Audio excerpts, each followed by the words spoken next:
John Terzak, and welcome to another video cooking lesson with me here at the Seasoned Cook. Today I'm going to answer the question, how to make home fries. God only knows there's dozens of ways to make home fries. I've made them, at least a half a dozen different ways myself. But the way I'm going to show you today is a little bit one of my favorites.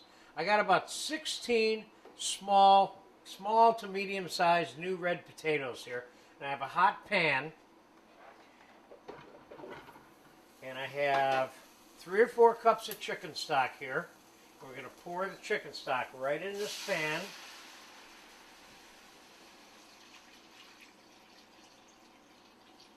So we'll go I got about a little more than 3 cups in there.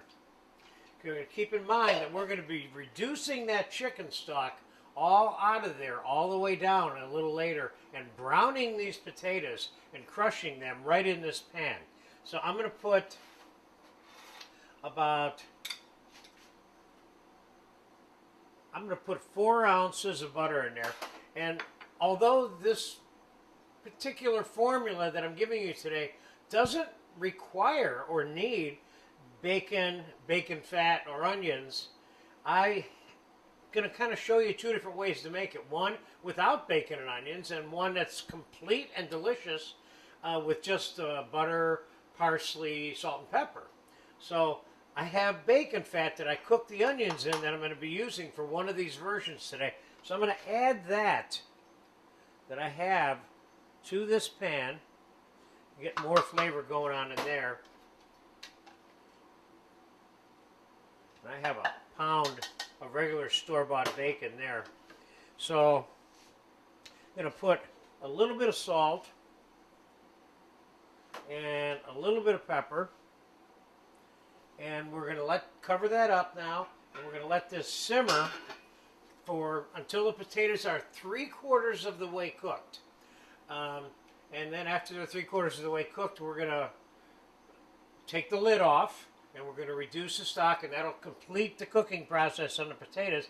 And then when all that's left in this pan is that butter and that bacon fat, then we're going to saute and crush the potatoes right in the pan. So I'll be back in 15-20 minutes when the potatoes are about 3/4 of the way cooked, and we'll take the lid off.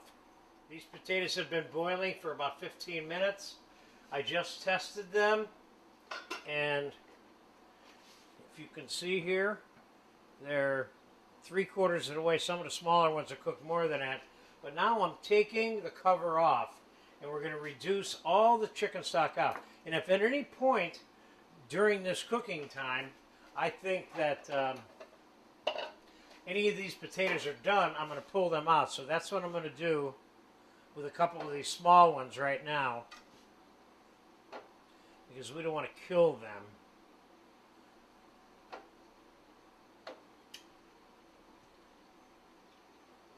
The rest of those are a little bit bigger. We'll let them go. So we'll be back in another 15 minutes or so when the chicken stock is all reduced out, and all that's left is that butter fat and that bacon fat that I put in there. All right, all the chicken stock has reduced out, and now almost all that little tiny bit of crackling left there, that's it.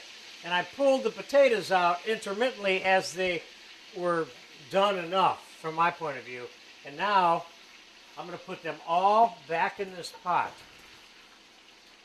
And now we're going to begin this browning process. But before we even start this browning process, I'm going to crush each one of these potatoes a little bit, like so.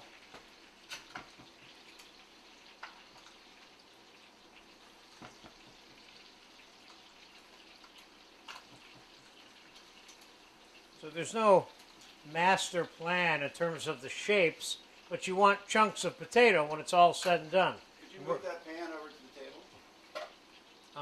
Yeah, I can. Everybody can see a little better? Perfect. Kind of give these all a little crush.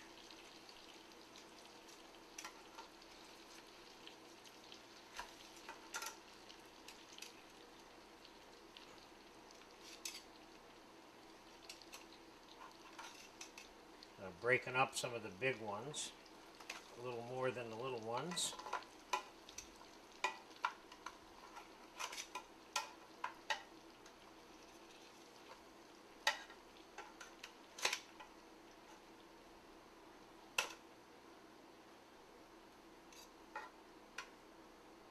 Now, some cooks would argue that they need to be crushed a certain way, and I would disagree with that, because the flavor of this potato is going to be determined by how you cook it, not what shape it's in. So now we'll fast forward a little bit here while this is starting to brown. When that side gets brown, then we'll turn each individual piece over to brown the other side. And then we'll get to the finishing part. They've been browning on that one side for almost 10 minutes, 8 minutes, something like that. I'm going to turn them over now so we can get the white side down in the fat. But you definitely want to turn them over individually so they're all being cooked on both sides.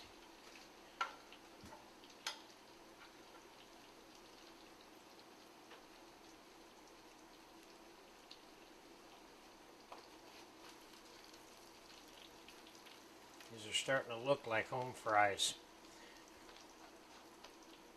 I've made home fries by blanching them in water, eat slices and cubes, and then dropping them in fryers or sautéing them on top of the stove after they were blanched separately.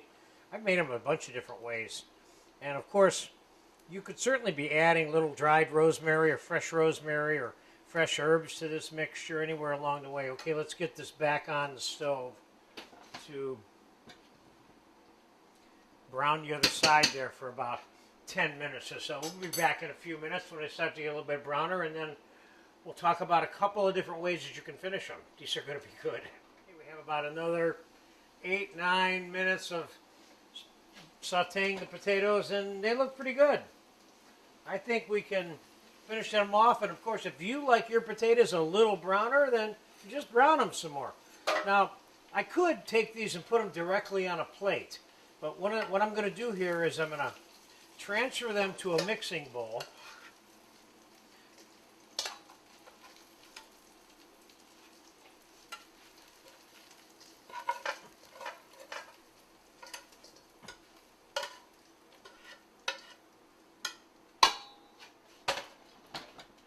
And let me just taste one of these to see what the salt level is like. If I can find something that's not too hot.